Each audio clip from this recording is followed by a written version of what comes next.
Gostaria que você desse uma olhadinha nessa imagem que será projetada agora. Certamente você deve tê-la visto em algum momento nesses dias aí. Uma das imagens difíceis de assistir e não se emocionar nesses últimos dias dessa semana que passou. Todos nós estamos acompanhando ainda o desenrolar daquilo que alguns chamam de tragédia, outros fazem questão de dizer que não foi uma tragédia natural, mas uma negligência humana. Alguns chamam de acidente, outros chamam de impunidade. E toda essa discussão que vai para além das vidas que já foram encontradas e que foram resgatadas e das que multiplicam-se no necrotério da cidade de Brumadinho, corpos que foram ali retirados daquela lama e alguns que provavelmente nunca sairão dali. Para além da perda, que é a mais dolorosa, de vidas, toda essa necessidade e toda essa discussão que tem se feito de procurar entender o porquê desta tragédia, crime, acidente acontecer, acaba nos levando a um questionamento talvez mais profundo, que é da própria razão por que coisas ruins acontecem. E aí nós estamos na fronteira de uma discussão milenar sobre a origem do mal, por que coisas ruins, males, sejam eles naturais ou provocados pelo homem, ou mesmo aqueles que têm uma origem sobrenatural, acontecem a pessoas, a indivíduos, famílias e a uma sociedade. E todo esse questionamento, então, nos conduz a esta última das mensagens da série que nós começamos no primeiro domingo de janeiro, que é a série das garantias que Deus nos dá. Nós falamos da garantia da paternidade de Deus, da garantia da presença de Deus, da garantia da provisão de Deus, e hoje nós vamos falar sobre a garantia da proteção de Deus. Pensar no que aconteceu e imaginar que Deus nos garante a sua proteção parece uma contradição. Por que Deus, então, não garantiu a proteção daqueles que estavam em Brumadinho? Talvez seja o que passa pela cabeça de alguns que estão aqui ou estão participando conosco à distância pela internet ou pela televisão. O fato é que Deus sim garante a nós a sua proteção. E para que isso fique claro, eu convido você a abrir a palavra de Deus no livro de Salmos, capítulo 121, e juntos lermos esse salmo que fala sobre a proteção divina. O tema, portanto, de hoje, nessa série que se encerra hoje, das garantias que Deus nos dá, é a garantia da proteção divina. Salmo 121, eu lhe convido a ler conosco. Você sabe, você que tem estado conosco nesses domingos de janeiro, que nós estamos de dieta, e a dieta de janeiro é que nós não estamos projetando as leituras bíblicas para estimular os irmãos a voltarem a trazer a Bíblia, mesmo que seja num celular, para lerem e acompanharem, não ficarem tão acostumados aí à projeção. Salmo 121. Eu gostaria de ler uma primeira vez e depois nós vamos ler juntos uma segunda vez esse Salmo 121. Diz assim a palavra do Senhor: Elevo os olhos para os montes. De onde me virá o socorro? O meu socorro vem do Senhor, que fez os céus e a terra. Ele não permitirá que os teus pés vacilem. Não dormitará aquele que te guarda. É certo que não dormita, nem dorme o guarda de Israel. O Senhor é quem te guarda. O Senhor é a tua sombra à tua direita. De dia não te molestará o sol, nem de noite a lua. O Senhor te guardará de todo mal, guardará a tua alma. O Senhor guardará a tua saída e a tua entrada desde agora e para sempre. Vamos ler juntos? Elevo os olhos para os montes. De onde me virá o socorro? O meu socorro vem do Senhor, que fez o céu e a terra. Ele não permitirá que os teus pés vacilem, não dormitará aquele que te guarda. É certo que não dormita nem dorme o guarda de Israel. O Senhor é quem te guarda. O Senhor é a tua sombra à tua direita. De dia não te molestará o sol, nem de noite a lua. O Senhor te guardará de todo mal, guardará a tua alma. O Senhor guardará a tua saída e a tua entrada, desde agora e para sempre. Amém. Curva a sua cabeça por um instante, vamos falar com Deus juntos. Vamos pedir a Deus que nos conduza na reflexão da sua palavra e fale conosco. Nós não estamos aqui para ouvir, como eu costumo falar, um homem comentando sobre a Bíblia. Nós queremos ouvir a voz do próprio Deus que inspirou esse texto e que ilumina a nossa mente para compreendê-lo nessa noite. Então, curva a sua cabeça, feche seus olhos, vamos falar com Deus juntos. Senhor, nosso Deus e nosso eterno Pai, louvamos e bendizemos o Teu nome, porque Tu és bom. A Tua misericórdia dura para sempre, e como diz a Tua palavra, Tua fidelidade e constância de eternidade a eternidade. Eis a razão, Senhor, porque estamos aqui nesta noite, de maneira imerecida, porque quem somos nós para estar diante de Ti, Senhor, falhos, imperfeitos, pecadores como somos, mas graças ao Teu Filho Jesus, a redenção que Ele nos deu por intermédio do sacrifício da cruz do Calvário, nós nos colocamos agora diante de Ti, Te oferecendo louvores, orações, lendo a Tua palavra e nesse momento precisando ouvir a Tua voz. Por isso, ó Deus, em nome de Jesus, fala ao nosso coração, esvazia o nosso coração de tudo aquilo que eventualmente pode concorrer contra esta palavra que foi lida e será ministrada. Esvazia o nosso coração de preocupações, de nossa mente se desviar e se dispersar em tantas direções. Traz-nos cativos à Tua palavra e ao coração de cada um de nós. Ministra a Tua palavra, distribuindo aquela porção que o Senhor tem para alimentar o Teu povo. Não somente os que estão aqui, mas também aqueles que estão participando à distância, para que possamos todos sair daqui com a garantia e com a certeza dessa garantia de que o Senhor nos protege e que o Senhor é a garantia da nossa segurança. É assim que nós te oramos, em nome e para a glória de Jesus. Amém. Talvez os mais atentos perceberam que os temas dessas mensagens do mês de janeiro, todos começam com a letra P. Uma pessoa disse assim: pastor, o senhor estava propositadamente falando sobre presença, paternidade, provisão e agora proteção?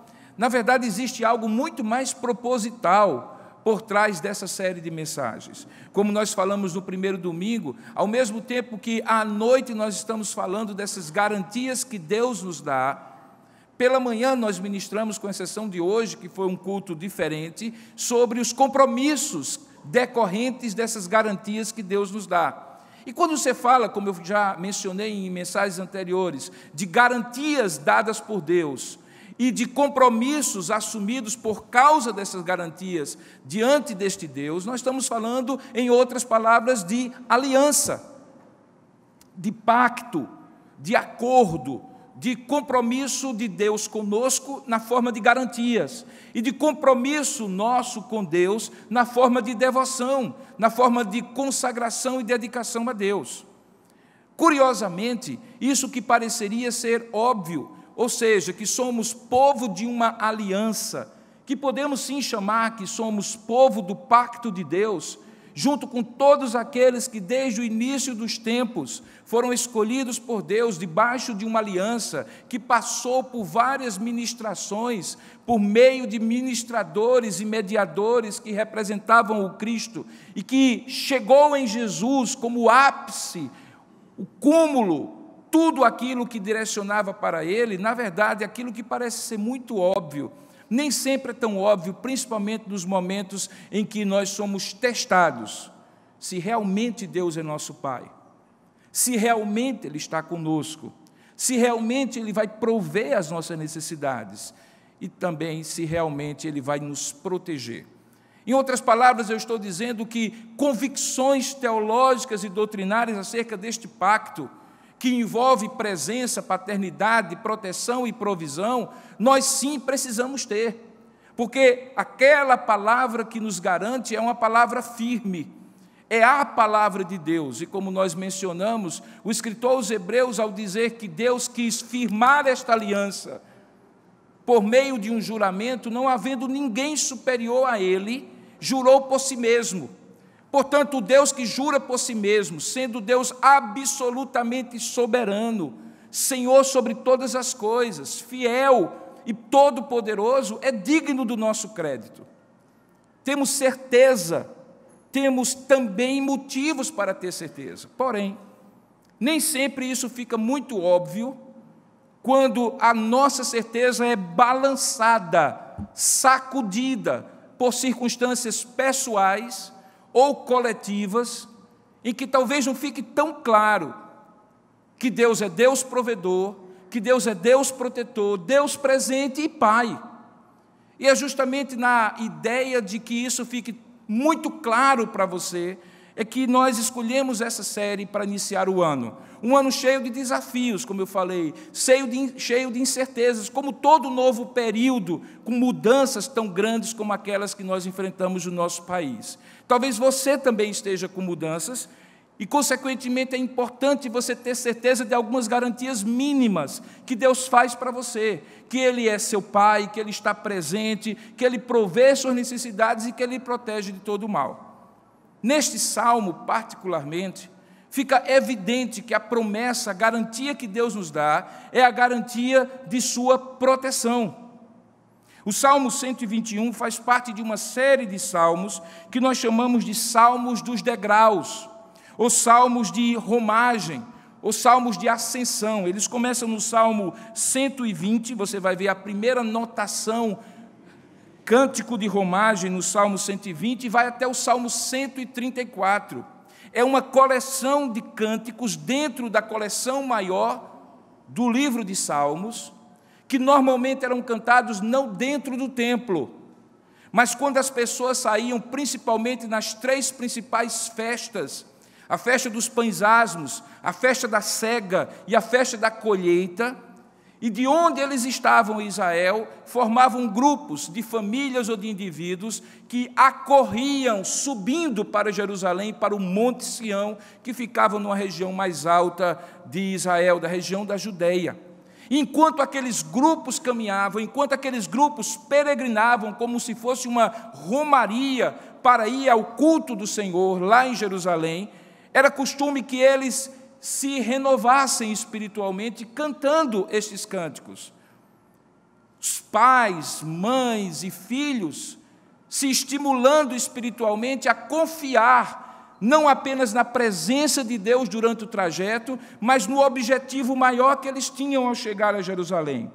Se você olhar direitinho, alguns desses salmos são anônimos. Davi provavelmente foi o autor de 4 desses salmos. Salomão escreveu o Salmo 127 e outros tantos são anônimos. Provavelmente eram anônimos porque fizeram parte daquela inologia, fizeram parte daqueles cânticos que o povo cantava. Nós poderíamos até dizer que eles eram cânticos espirituais que as pessoas cantavam em casa, na cozinha, em qualquer outro lugar, e que foram inspirados por Deus para constar no livro de Salmos. Esses salmos, portanto, encorajavam a fé dos peregrinos enquanto estavam indo para Jerusalém, e fica muito claro, porque se você der uma olhadinha novamente ao texto, que faz referências a pés que quase vacilaram, no verso 3, de montes que eles olhavam quando passavam por aqueles vales profundos no caminho para Israel e que representavam, por um lado, uma possível segurança que Deus olhava de cima do monte para eles e, por outro lado, um risco de algum salteador, de alguma fera o estragar. Veja que no próprio Salmo fala também de algo relacionado a sol e a lua, a dia e a noite, também falando desta caminhada diuturna que eles faziam nessas 3 festas para Israel. Então está muito claro que esse Salmo 121 é um salmo de romagem, que de alguma forma espelhava a fé, a esperança daqueles peregrinos diante dos riscos da peregrinação. E quando nós falamos de peregrinação, de caminhada, por um lado ela é física, real e tangível, no chão dali da Palestina, no chão da terra prometida, mas também representa a caminhada espiritual. Como eu já falei algumas vezes na igreja, essa metáfora de caminho, de caminhada, representa a vida cristã. O próprio Jesus diz: eu sou o caminho, a verdade e a vida, significando eu sou o caminho da verdadeira vida. A caminhada comigo é a caminhada cristã.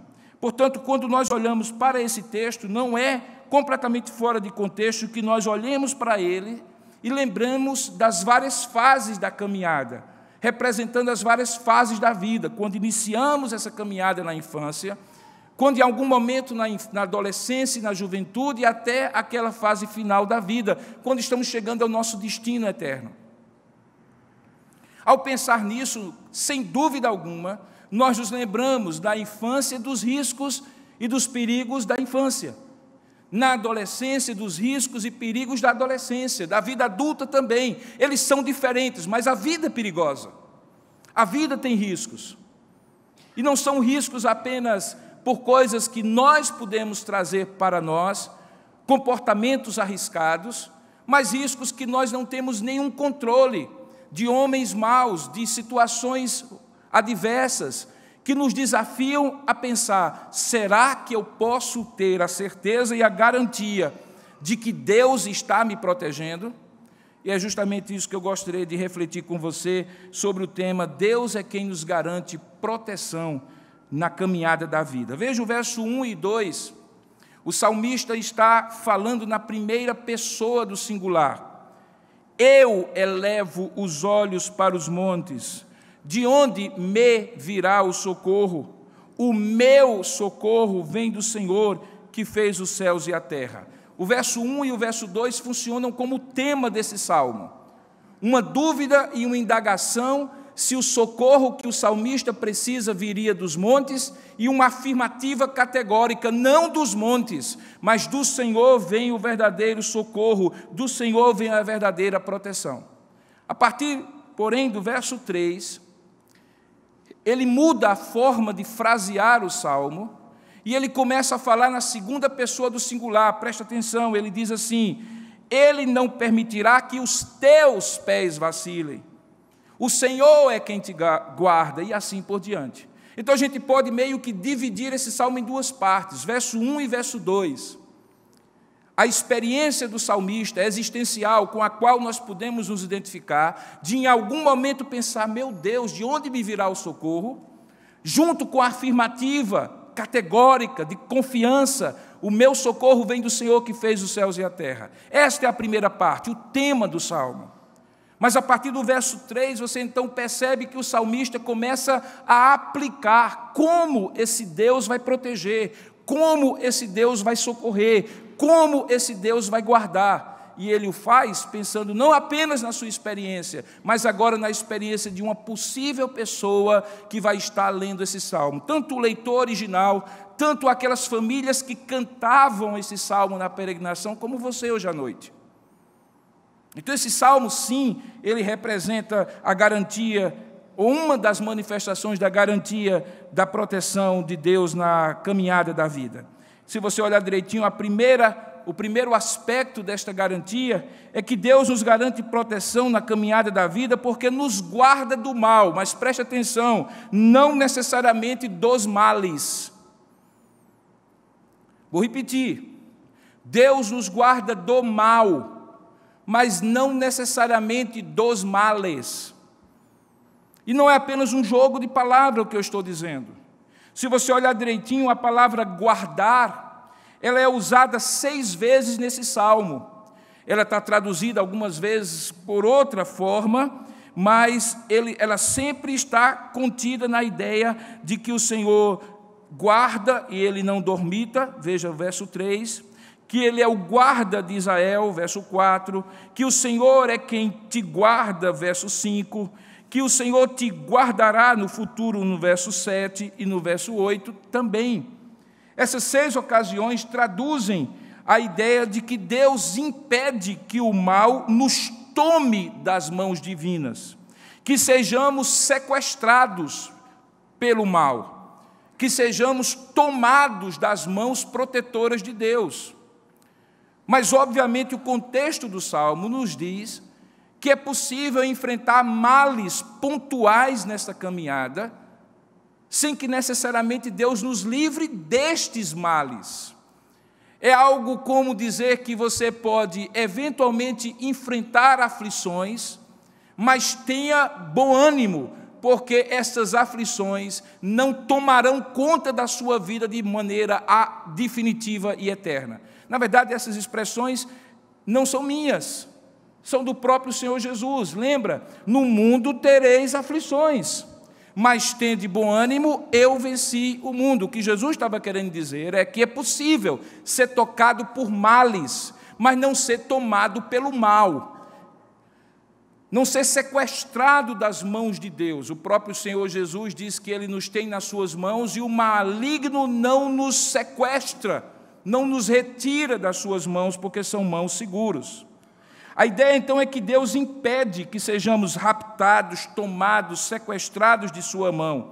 Ou seja, Ele é um Deus que tem controle absoluto como Criador. Tanto é que essa é a primeira imagem que o salmista faz logo no verso 1.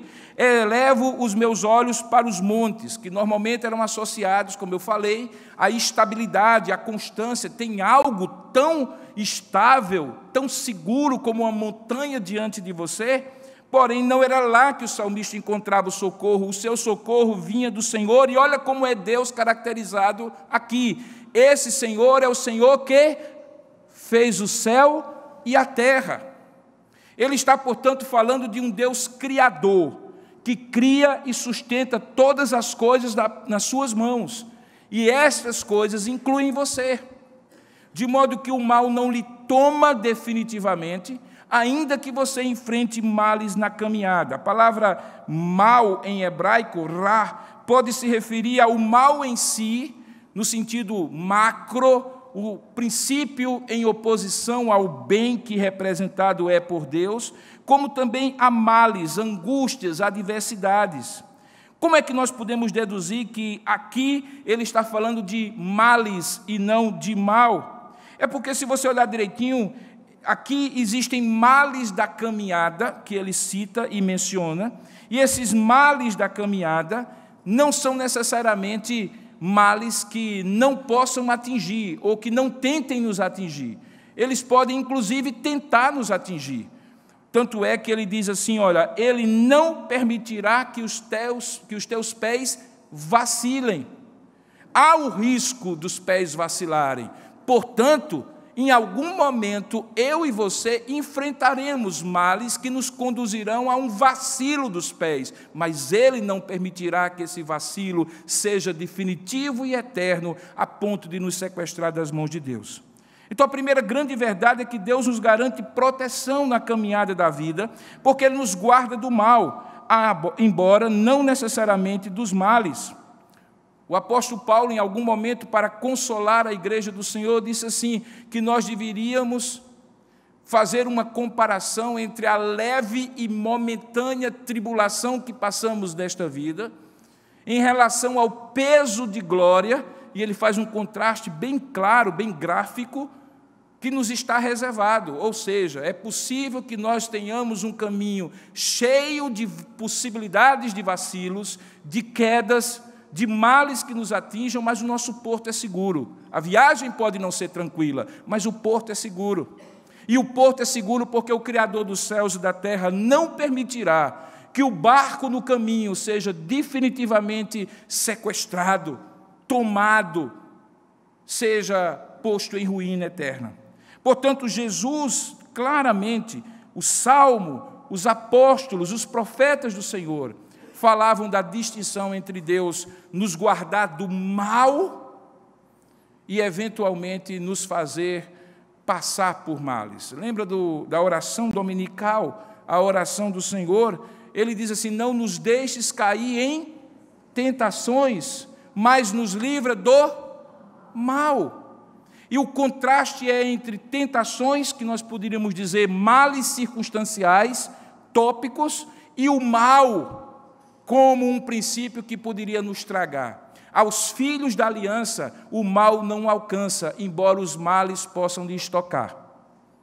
Isso é fundamental, porque no momento em que nós estamos sendo tocados pelo mal, a nossa esperança não pode estar presa àqueles momentos que nos fazem chorar, doer, sangrar e sofrer. A nossa perspectiva vai para além daquela circunstância. Aquela perspectiva eterna que nos permite dizer assim: estou passando por lutas, estou passando por dificuldades, os males estão me tocando, porém o mal jamais me tomará das mãos de Deus, porque o Senhor livra do mal, ainda que não necessariamente dos males. Segunda verdade que fica muito clara nesse texto é que Deus, apesar de não nos livrar do mal, Ele alivia também os efeitos desses males. Deus nos garante proteção na caminhada da vida, porque nos alivia os efeitos maléficos destes males, ainda que tenhamos que enfrentar adversidades na caminhada. Dê uma olhada no texto comigo e veja a metáfora que o salmista faz. Ele diz assim, além de não permitir que os teus pés vacilem, no verso 4 ele volta à ideia de não dormita nem dorme, mas quando chega no verso 5, ele diz assim: o Senhor é quem te guarda ou quem te protege, e aí ele faz uma analogia, ele diz assim: o Senhor é a tua sombra à tua direita, de dia não te molestará o sol, nem de noite a lua. Para peregrinos que tinham que decidir, presta bem atenção, irmãos, viajar de dia e ser castigado pelo sol cáustico da Palestina, ou viajar de noite e ficar à mercê de feras e salteadores, certamente aliviaria muito saber que, se fosse de dia, o Senhor colocaria uma sombra de proteção sobre eles. E se fosse à noite, mesmo à noite, diz o texto, que o Senhor não permitirá de noite que te moleste a lua. E aqui talvez você precisa um pouco mais de contexto daquela época. Havia uma série de crenças nas religiões pagãs da época, de que à noite os espíritos maus, se aproveitando da noite, saíam. Essa é a razão, porque lá no Salmo 91, lembra, há uma referência ao terror noturno. A ideia era para aqueles povos que a noite permitia que aqueles espíritos maus pudessem assolar os viajantes que não estivessem debaixo da proteção do seu lar. E aí veja, o texto diz que o sol não castigará de dia, nem de noite te castigará a lua. Por quê? Porque o Senhor é a tua sombra. A ideia de sombra é a ideia de proteção por um lado e refrigério por outro. Lembra novamente do Salmo 91? Volte a sua Bíblia, quem sabe, para ele nessa hora. É talvez um dos salmos mais conhecidos. Olha o que é que diz assim: o que habita no esconderijo do Altíssimo e descansa à sombra do Onipotente. Olha a coisa, diz ao Senhor, quem assim o faz? Meu refúgio e meu baluarte. A ideia é de proteção, de alívio e de refrigério. A conclusão que podemos chegar a partir disso é que, mesmo quando enfrentamos males e adversidades na caminhada, o Senhor pode conceder alívio desses efeitos maléficos. Uma coisa nós temos por certo: o mal não nos tomará, porque o Senhor nos protege do mal, ainda que não nos isente de males. Mas outra garantia nos é dado, que mesmo quando temos que enfrentar males, o refrigério do Senhor, o conforto do Senhor, o consolo do Senhor nos permite enfrentar os males com proteção e alívio, como uma sombra no sol escaldante, como a proteção divina contra qualquer salteador noturno, espiritual ou humano.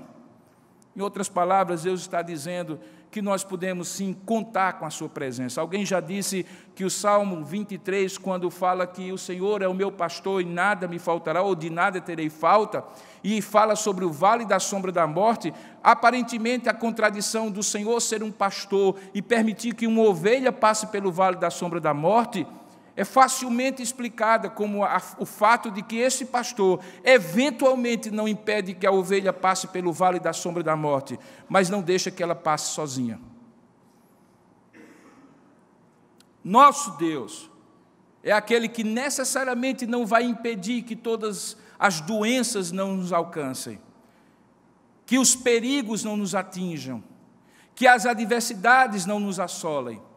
Mas uma coisa Ele faz, é no meio da dor trazer conforto, é no meio da luta trazer vitória, é no meio da adversidade trazer o alívio do Senhor, o refrigério do Senhor. E nesse salmo fica muito claro, o Senhor que guarda é sombra à tua direita, de modo que de dia não te molestará o sol, nem de noite a lua. Nós estamos falando, portanto, de refrigério. A terceira verdade deste salmo, e que fica muito evidente, é que além de Deus nos livrar do mal, mas não necessariamente dos males, além de Deus nos males nos dar alívio, Ele também nos garante proteção na caminhada da vida, porque nos concede os privilégios da sua presença, ainda que não por nossa honra ou por nossos méritos. E aqui a ideia está expressa na expressão à tua direita. Veja que diz o texto que o Senhor é o Deus que nos guardará a nossa alma, guardará a tua entrada, a tua saída, desde agora e para sempre, mas esse guardar é um guardar em que Ele é sombra à tua direita. Essa expressão à tua direita remete novamente a um costume de associar a mão direita, a mão de força, a mão de presença, de garantia. Estar à direita do rei era lugar de privilégio, era lugar de honra, não necessariamente porque a pessoa tinha honra, mas porque o rei concedia honra àquela pessoa. Portanto, Deus, quando diz que assombra à nossa direita, Ele está falando, portanto, de uma posição de honra e influência que nos torna inalcançáveis às investidas do maligno para nos destruir eternamente.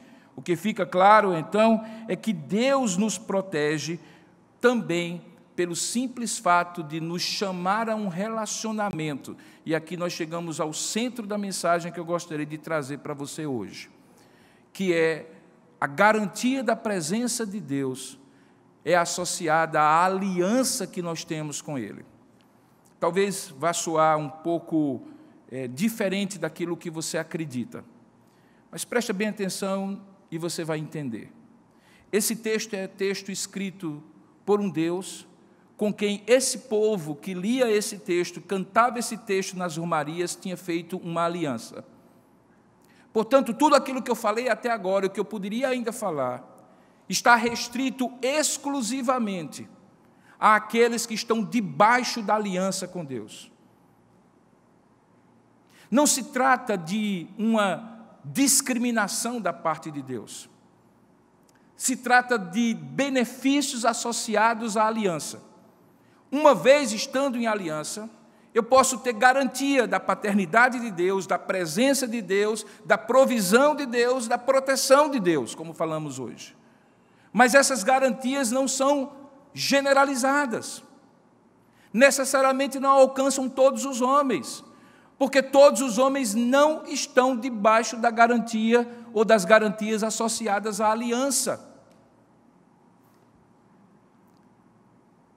Esses homens que desde Adão e Eva se tornaram pecadores, infelizmente são rebeldes contra este Deus e não estão em aliança com esse Deus. Querem eventualmente benefícios dessa aliança, mas não necessariamente os compromissos associados dessa aliança, de ter a este Deus e somente a este Deus como Senhor das suas vidas. Consequentemente, as garantias desse contrato, desta aliança, não são estendidas a todos, mas àqueles com quem Deus fez aliança, e que, ao mesmo tempo que recebem garantias, se comprometem a estas garantias corresponder com compromissos diante de Deus. Talvez aí esteja, queridos, a grande chave para explicar de um modo geral porque coisas ruins acontecem eventualmente para pessoas boas ou supostamente boas que nós conhecemos. Talvez a premissa está errada, porque supostamente existem pessoas boas, mas realmente todas as pessoas, quer sejam pessoas até moralmente e socialmente honestas, são pecadores diante de Deus. Muitas vezes rebeldes. E eu não estou afirmando com isso que a toda tragédia pessoal corresponde um pecado pessoal que é punido por essa tragédia. Certamente pessoas que nada fizeram para aquela tragédia em Brumadinho acabam sendo engolfados naquele mar de lama. Mas pare comigo e pense. Foi por causa do desvalor de vidas, considerado por quem deveria ter tido todo o cuidado sobre aquela barragem, que inocentes da ação desta irresponsabilidade acabaram sofrendo. Em outras palavras, quando um capitão do navio é irresponsável, mesmo o tripulante ou o passageiro mais inocente afunda com o barco por causa da irresponsabilidade do capitão. Nós hoje vivemos num grande barco chamado planeta Terra. Alguns têm tido privilégios imensos, que correspondem responsabilidades não apenas por si mesmos, mas por todos aqueles que estão debaixo de sua liderança, seja política, religiosa, econômica, social. Quando estes são irresponsáveis, negligentes, omissos, quando desvalorizam a vida e não tomam os cuidados para proteger aqueles que estão debaixo da sua guarda, as consequências, infelizmente atingem a alguns e a todos. Isso fica caracterizado porque esta humanidade está debaixo do maligno, no sentido de estar em rebeldia contra esse Deus. É possível que crentes estejam ali tragados naquele mar de lama. É possível que os males tenham atingido alguns que são servos de Deus e que estão debaixo desta aliança. Mas ainda que os males tenham atingido aqueles servos de Deus, o mal que exterminaria a vida deles e toda esperança eterna não os atingiu. Porque ainda que o corpo esteja enterrado naquela lama, eles estão diante de Deus em glória, porque confiaram suas vidas antes da tragédia a um Deus com quem eles fizeram aliança. Portanto, se eu posso lhe dar uma recomendação, se você quer que este Salmo 121 se aplique a você, entre em aliança com Deus. Para que você eventualmente seja tocado por males, porque no mundo você terá aflições, mas não seja tomado pelo mal. Para que você eventualmente, no meio dos males que você vier a enfrentar, haja alívio de Deus para você. E para que você, mesmo quando tiver passar pelo vale da sombra da morte e enfrentar dificuldades, tenha o privilégio que Deus concede a você, na medida em que mesmo à noite a lua não lhe atingirá, os males noturnos nem diurnos lhe atingirão, porque o Senhor guardará de todo mal a tua alma. A palavra que é usada aqui é a palavra nefesh ou ruá, que significa alma como vida. Em outras palavras, a tradução melhor seria: o Senhor te guardará de todo mal, guardará a tua vida, guardará a tua saída, guardará a sua entrada. E olha o tempo, desde agora e para sempre. Ele remete à eternidade, aos filhos da aliança. Portanto, garantias que Deus nos dá relacionadas à proteção são garantias daqueles que estão debaixo da aliança de Deus. Elas não são salvo-conduto para uma viagem tranquila. Elas são garantia que ainda que a figueira não floresça, que ainda que não se deu o fruto, o justo que viverá pela fé passará pelo vale da sombra da morte, não será atingido definitiva e eternamente pelo mal, mas confiará no Senhor, terá os alívios da presença de Deus e da proteção de Deus, porque Ele guarda a tua entrada e a tua saída desde sempre, e tudo isso por causa do seu caráter, daquilo que Ele é na sua essência. Eu concluo essa mensagem falando sobre aquilo que talvez poderia ter livrado aquelas pessoas da tragédia. Em situações em que há um risco possível, grande risco de uma catástrofe, as normas internacionais estabelecem que a melhor forma de avisar as pessoas que podem estar, por exemplo, numa região de praia e que pode ser atingida por um furacão ou num abalo sísmico, numa região que há falhas sísmicas, é um alarme sonoro. Porque, de alguma forma, nós respondemos a barulho de maneira muito mais imediata do que aquilo que nós vemos, além da impossibilidade de colocar uma tela em cada casa para avisar as pessoas que uma onda de um tsunami está vindo ou que um abalo sísmico está atingindo aquela região. Então, as normas internacionais dizem que os governos, empresas, exigem deles, estabeleçam naquela região, por exemplo, no caminho de uma barragem que pode ser rompida, que alarmes sonoros soem ao menor sinal, automaticamente, sem nem precisar que alguém aperte o dedo para acionar o alarme, para que as pessoas fujam do rumo daquela tragédia. Vocês já sabem, o alarme não soou. As pessoas não foram avisadas. Elas nem sabiam que a lama estava vindo na direção delas e elas poderiam tentar, pelo menos, fugir. Elas não foram avisadas. O alarme, ou quem deveria ter acionado o alarme, ou quem deveria ter estabelecido o sistema de alarme, dormiu no ponto.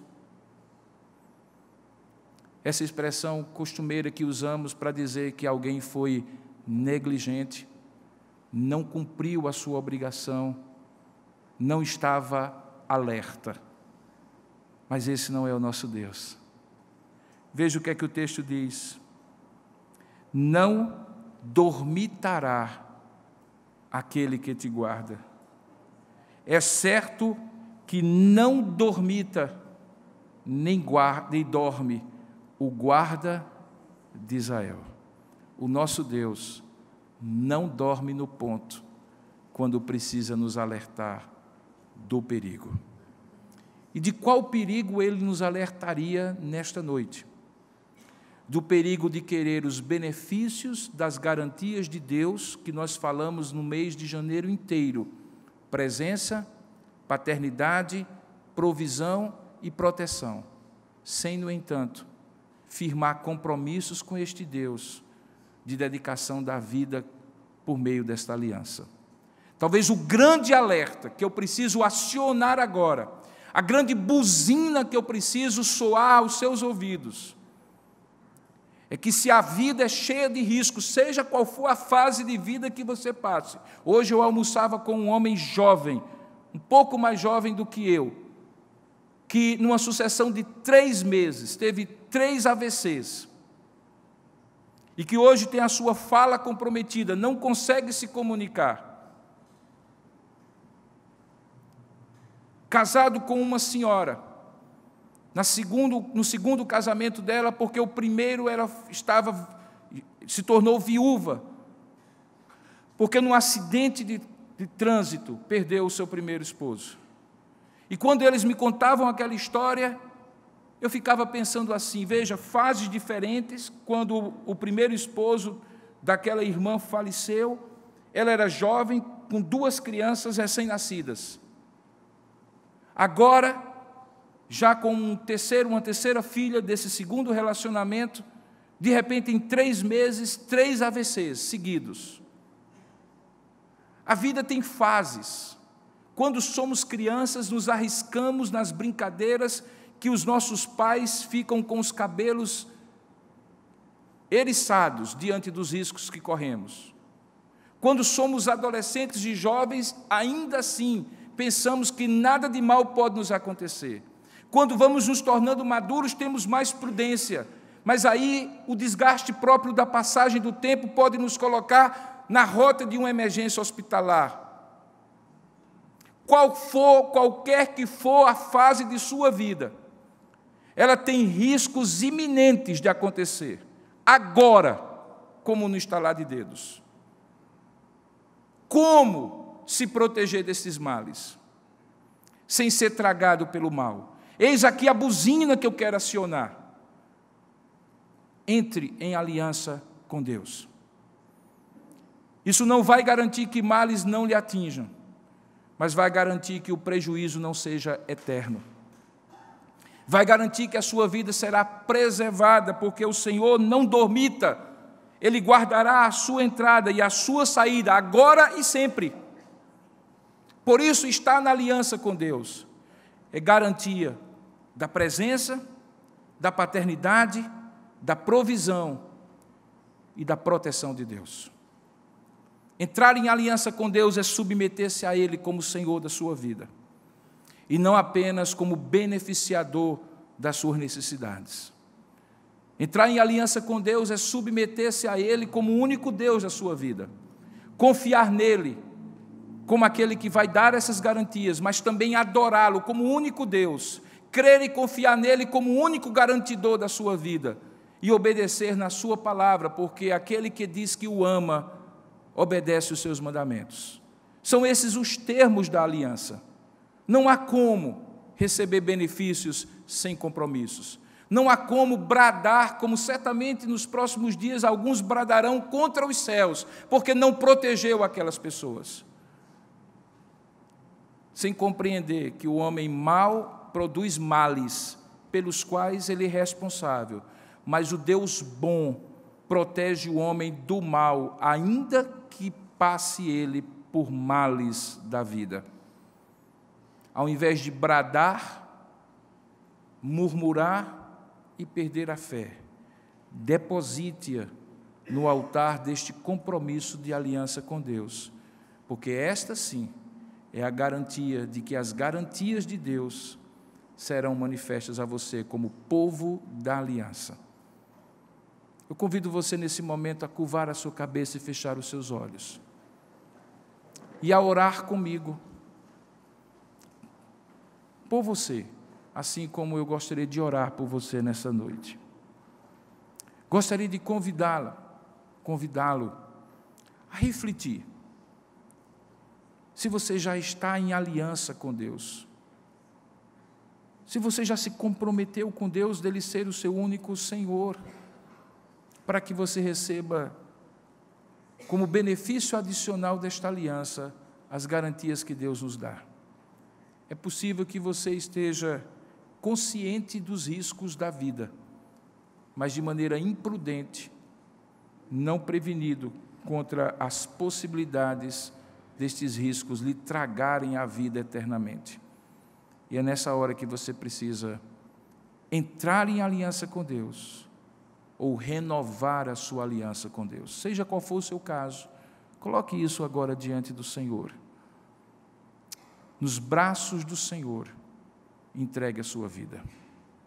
Ó Deus amado e querido Pai, nós louvamos e bendizemos o Teu santo nome, porque, conforme nós pedimos, a Tua palavra foi exposta na limitação deste Teu servo aqui, mas ela é suficiente para nos alertar, para nos exortar, para nos chamar à consciência de quão arriscada é uma vida sem o Senhor, de que ela por si mesma já tem seus riscos e males, que podem tragar a vida de alguém para sempre. Como Teu Filho Jesus falou, não apenas fazer mal ao corpo que é temporário, mas a alma que é eterna. E nessa hora em que essa palavra é pregada, eu te peço, visita os corações aqui, assim como aqueles que estão participando à distância pela internet, pela TV, para que se algum daqueles que ouviu essa mensagem perigosamente tem andado próximo da aliança, mas não debaixo da aliança, possa de uma vez por todas chamar a Ti como Senhor, o Deus da minha aliança, o Deus da minha vida, e não apenas o beneficiador da minha vida. E mesmo aqueles que Te conhecem e que estão em aliança contigo, mas que são negligentes e infiéis em muitos momentos, por querer só as garantias da aliança, mas não os compromissos da aliança, que eles renovem nesta noite, nesta hora, chamem a Ti como Deus, e também se submetam a Ti como Senhor, porque nesse vale de lágrimas e de dores que é a vida, a única garantia que o Senhor nos dá é que estarás presente, que és nosso Pai, que proverás as nossas necessidades e que protegerás a nossa caminhada desde agora e para sempre. Faça isso, Pai. Nós Te daremos toda a honra e toda a glória, porque sabemos que só Tu podes convencer os corações, e é o que nós Te pedimos agora, em nome e para a glória de Jesus. Amém, Senhor.